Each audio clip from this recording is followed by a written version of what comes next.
Okay. I get often asked from parents whose kids are not yet in school yet or who are early stages of kindergarten. My kid doesn't know all the names of the letters yet, and I don't know if they're going to be slow at reading. Can you tell me if my child's dyslexic? And well, first of all, we don't run diagnostic tests on kids until halfway through kindergarten to find out. We can see some characteristics or some possible signs that they may struggle even really early on. But we shouldn't be using knowing the names of the letters as a sign to panic. So instead, we want to focus on the sounds, the most common sounds those letters represent. So going through, we sing the alphabet song, but you could also sing it where you're looking at the sounds instead. It could be like row, row, row your boat. You could use that tune and just say a, b, k, d, e, and do it to whatever tune the child enjoys.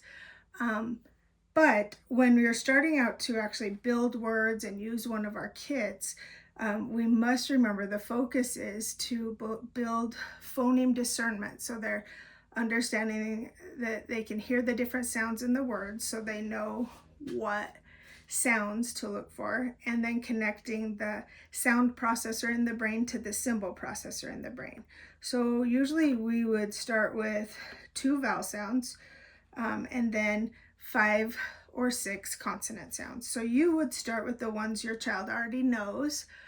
Usually I start a very beginning person with a and I because they sound so much different. The mouth looks different when they're making the sounds, and the symbols are a completely different shape, just to get them used to building words and swapping out sounds.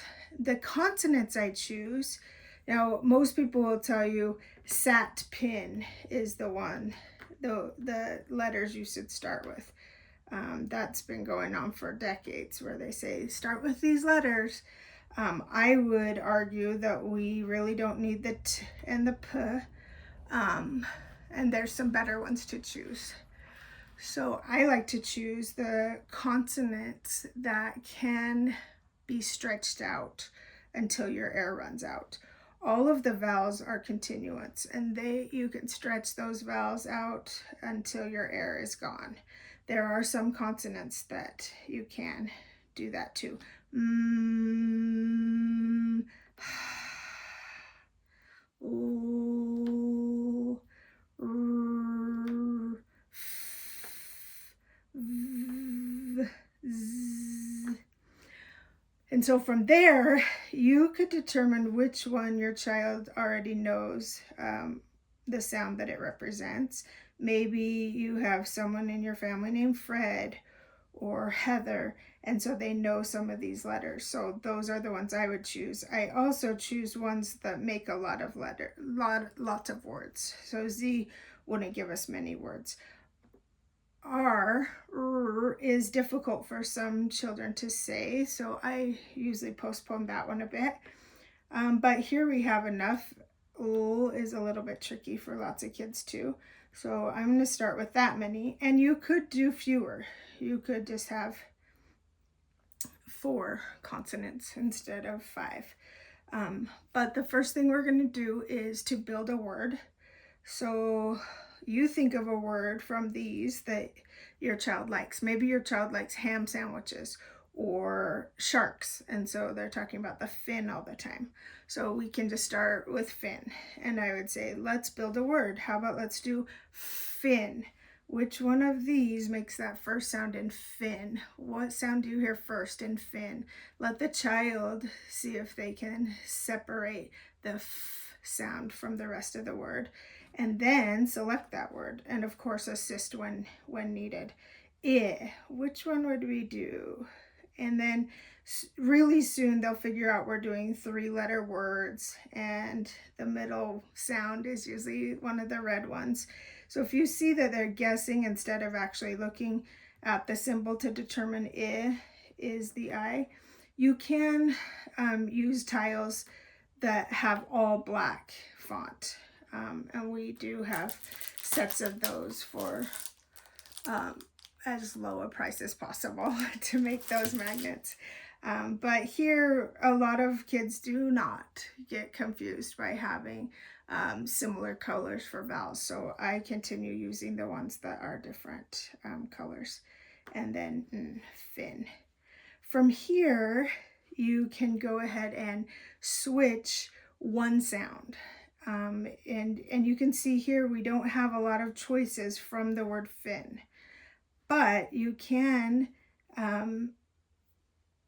just swap out any of the three. So I'm going to say, all right, let's switch this word from fin to fan. What sound did you hear changed? And they may need help with this, and you would help them by segmenting. F, I, n. Now we need f, a, n. So which one could we swap out? And they'll say that one doesn't belong, and they'll move in that one. And then from here, you could go ahead and switch out and say, all right, let's change fan to man. Man. And then let's say, okay, I'm going to take a turn. I'm going to build a word, and then you have to see if you can figure out how to say that word. And so you'll go ahead and build one. And because you are having continuous consonants in those limited choices there, they'll be able to stretch the sounds until they're connecting the sounds. And that makes that skill of blending easier to develop if we're having continuous ones. So, ah,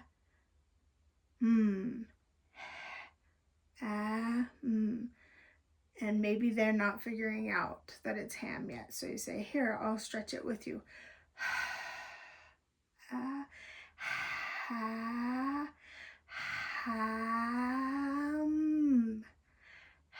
Ham.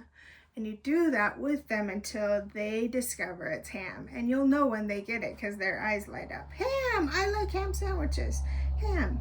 And you'll find you will get them really on board. As soon as they discover that they can read that word with very little help, they'll get very excited about the word building and do a ton more. And then you can go ahead and do Sam and any combination of those, and they'll be begging you to add other ones. Oh, let me, mom, I know this one. This is K, the K kicks, K. Okay, well, what about this one? T. Okay, now you can do kit, and you can do mit, and fit, and fat, and sat, and do all sorts of things once you get those in there. And then also P. Remember, publishers of curriculum always like to add that P right up front. Well, that would be one you want to add. You know, your kids will know those quickly, and then you'll be able to add that and do so many more words with that many. And then soon you won't have space to pull down these. They'll know enough of them that you just support them as you go. Now, one thing you probably picked up on that I didn't talk about is how I only changed one sound at a time until I was the one that got to build a word to see if they could decode it. But when they're encoding, you're letting them practice segmenting the sounds, isolating the sound, and substituting the sound.